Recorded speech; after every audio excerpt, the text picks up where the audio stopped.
Sir एक विचारायचं sir, नुकत्याच महानगरपालिकेच्या निवडणुका झालेल्या आहेत. आपल्या पक्षातील कुठल्या कार्यकर्त्याला संधी देण्यात आली का सर, स्वीकृत नगरसेवक म्हणून? सर, स्वीकृत नगरसेवक म्हणून आपल्या पक्षातील कार्यकर्त्याला कुठं संधी देण्यात आली का?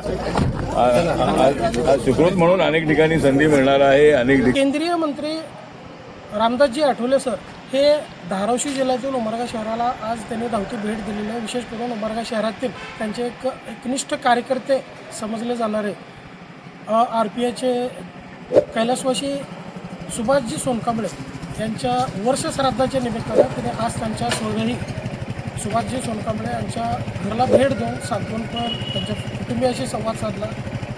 RPIचे ज्येष्ठ नेते ज्यांनी पक्षासाठी एकनिष्ठ आणि स्वतःला वाहून गेलेले असे कैलासवासी सुभाषजी सोनकांबळे यांच्या वर्षश्राद्धाच्या निमित्तानं केंद्रीय मंत्री रामदासजी आठवले हे आज त्यांच्या घरी भेट दिले आणि त्यानंतर धावती भेट म्हणून उमरगा शहरातील शासकीय विश्रामगृह या ठिकाणी त्यांनी आले होते. त्या दरम्यान NTV न्यूज मराठीतर्फे त्यांना काही विशेष प्रश्न विचारण्यासाठी त्यांच्या त्या धावती भेट गाडीत बसलेल्या अवस्थेतूनच आम्ही त्यांना काही प्रश्न विचारलं, जेणेकरून त्यांची एकतर राज्यसभेवर निवड झालेली आहे. त्यांची राज्यसभेवर निवड झाल्यानंतर त्यांच्याच पक्षातील जे निष्ठावंत कार्यकर्ते आहेत त्या कार्यकर्त्यांना कशा पद्धतीनं त्याचा फायदा होणार आणि जे काही महानगरपालिकेच्या निवडणुका झालेल्या आहेत त्या संपन्न झालेल्या महानगरपालिकेच्या निवडणुकीच्या पार्श्वभूमीवर RPI पक्षातील त्यांच्याच पक्षातील कार्यकर्त्यांना कुठं स्वीकृत नगरसेवक म्हणून